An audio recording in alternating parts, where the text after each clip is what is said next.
of contractors to do various parts of the project, improve team capabilities due to continuous learning and process involvement and stuff like that to ensure that things go on well. So this is the stage that we look at all of this and see that they are going on perfectly.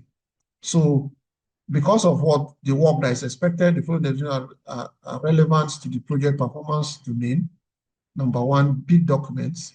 So we are going to have stuff like bid documents, all documents used to solicit information, quotation, or proposal from proposed sellers. Because the performance that you're going to buy equipment, procure consultancies, and stuff. So bid documents is one thing that is essential. Bidders conference, you'll be holding a lot of bidders conference at this point also, that the meeting with prospective seller prior to the preparation of bid. So these are basically procurement terms. So you've got to understand a lot about procurement processes as well as project manager, so that at least you play a key role in each of these parts that will be taking place in the course of the project. Then there's what we call knowledge management, largely also happen here. So when work is ongoing, you try to ensure that knowledge are well captured and also managed for future references and also for retrospective learning as well. So that what was done last week, we can learn from it to improve this week's process and forward. Or what is even being done on this project can be learned, can be studied in order to ensure that enhance future project performance. And in that, we have two types of knowledge, which two of them are reflected here. The explicit knowledge, that can be quantified using symbols such as words, numbers, and pictures. So that's explicit knowledge. Please don't forget that. Then there's tacit knowledge. Tacit knowledge are individual professional skills and ideas that are largely domicile with them, that are hardly inherent in them rather. So personal knowledge that can be difficult to articulate and share, such as beliefs, experience, and insight. So the experience somebody has is difficult to just capture it in paper. They can only write for you what they've done or what they are doing, but then you can't capture it in paper and document it anywhere. So it's not documentable, tacit knowledge. But then we can take it off people via interview, via focus group, via encouraging them to share whatever is happening in their life or through them, basically. So that is the tacit knowledge component. And sorry, move a bit further. Okay, good. Good. So project work keeps the project team focused and project activity running very smoothly. This includes, that is, we're just trying to describe all the project work that will be done in this performance domain and what is expected of us to know and understand. One being managing the flow of existing work, new work, or change to the work. Keeping the project team focused. So team management, ensure that teams are focused on doing the job that they are here to deliver. Establishing efficient project systems and processes. So at this point, whatever system we have on ground will be tested because work has started, human activity has started, the imperfection will be reflected, how imperfect our system is will be evident, and how well it's working will also be evident.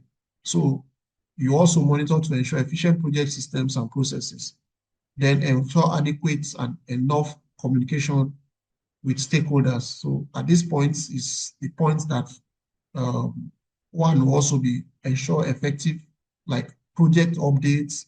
You share project updates with stakeholders, you share expectation, you share just everything to ensure stakeholders are critically or effectively engaged in the activity that is ongoing.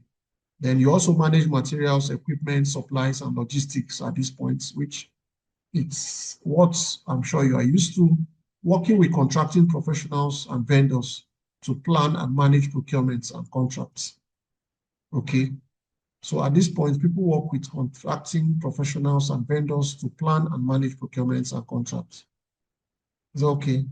Then monitoring changes that can affect the project and enabling project learning and knowledge transfer. So, which is what I spoke a little briefly before. So you are going to monitor changes that can affect the project and also enabling um,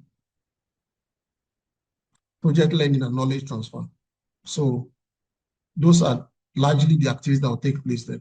Now, project processes, that is ways you are going to optimize the process for the environment, because different environments evoke different uh, um, project delivery, constraint, limitations, and all.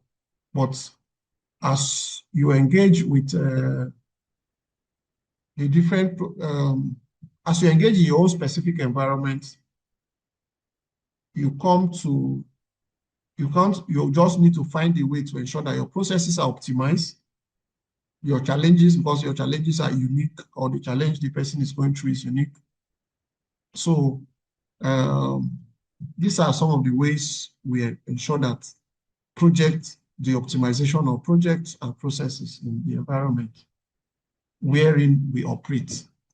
So for example, the lean production methods, you can use lean production. Lean production uses a technique such as value stream to mapping to measure the ratio of value-adding activity and not value-adding activities.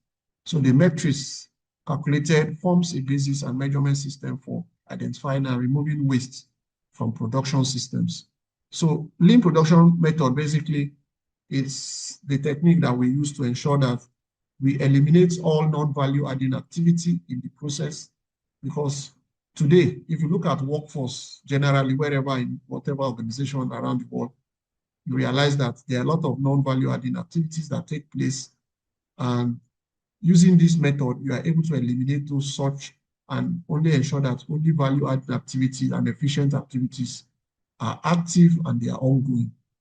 Then, because another important thing is that what could be non-value adding in one project could be value adding in another project. What could be non-value adding in one organization could be value adding in another organization. So, but with this method, you are able to eliminate non-value adding activity. Then we also have prospective or lesson learned. So the meeting also provides an opportunity for the project team to review the way in which it works and suggest changes to improve process and efficiency. So like I mentioned earlier, you conduct retrospective or lesson learned at meetings to ensure that we look at what is working, what is not working, and where we need to make changes and reviews where they are necessary.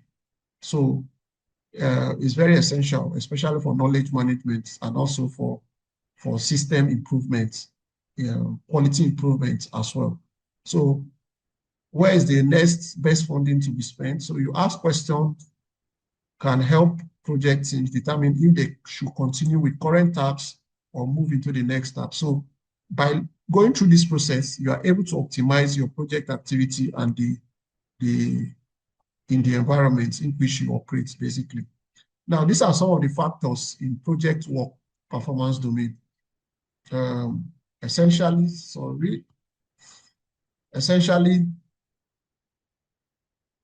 the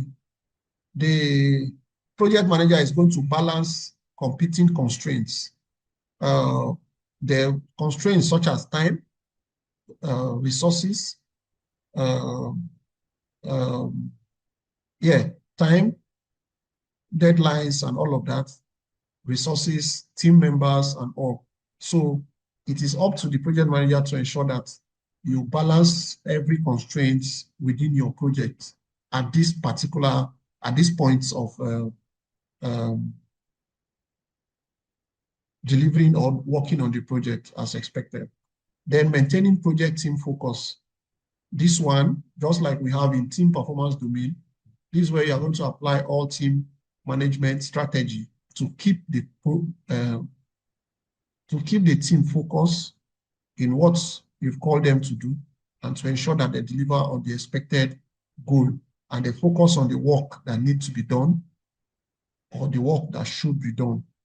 Then project communications and engagement. Okay. You can't overemphasize this. Project is largely, communication is the life wire of every project at every point in time. And so communication and other social engagement, other as a social engagement and engagements at this point and stakeholder engagement at this point is also a very critical element of the work performance domain of the project work. Then managing physical resources. So you are going to have a lot of physical resources uh, in terms of equipment, computers, tractors in the case of construction, and all other activities that take place on the project. So those resources, you are going to ensure that they are well used, managed, and also preserved. Then working with procurement, like we discussed a bit earlier, project manager must understand procurement processes. There's just no two way up around it. There's just no negotiation around it because you must understand procurement very well. Like requests for proposal, things like request for proposal, things like contracting processes or contracting method to be used, like fixed term contract, uh, the various contracting mechanisms actually that work for the project. In an adaptive project, for example, you will understand that the kind of procurement you are going to use is completely different from what you use if you are just doing the waterfall method of project execution. So it's essential that you take cognizance of procurement processes, then monitoring new works and changes. So you are going to monitor work that is taking place and also changes. Changes is